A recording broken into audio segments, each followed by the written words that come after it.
ചുമമരുന്നിൽ ജാഗ്രത. Cough syrup കുട്ടികൾക്ക് അനിവാര്യമാണ്. ഒരു ചെറിയ ചുമ വരുമ്പോൾ, തലവേദനയോ പനിയോ വരുമ്പോൾ നിങ്ങൾ എന്താണ് ചെയ്യാറുള്ളത്?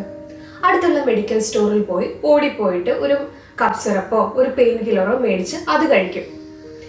ഇതുമൂലം വരുന്ന ഭവിഷ്യത്തുകൾ എന്താണെന്ന് ആലോചിച്ചിട്ടുണ്ടോ?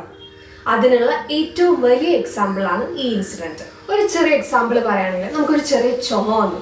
നമുക്ക് വീട്ടിൽ എന്തൊക്കെ ചെയ്യാൻ പറ്റും? ഒരു 5 തുളസി ഇല വെള്ളത്തിലിട്ട് തിളപ്പിച്ച് നമുക്ക് കുടിക്കാൻ പറ്റും.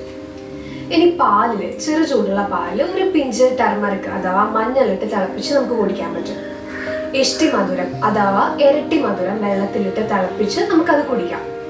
തേനും ഇഞ്ചിനീരും സമാസമം ചേർത്ത് നമുക്ക് ട്വൈസ് ഡെയിലി എന്ന പോലെ നമുക്കത് സേവിക്കാം. സോ ഇതെല്ലാം ചെറിയ ചെറിയ കാര്യങ്ങളാണ്, നമുക്ക് വീട്ടിൽ ചെയ്യാൻ പറ്റുന്ന കാര്യങ്ങളാണ്. ആസ് പെർ ആയുർവേദ ഒരു രോഗത്തെയും സപ്രസ് ചെയ്യാൻ പാടില്ല എന്നാണ് പറയുന്നത്. Always focus on the root cos.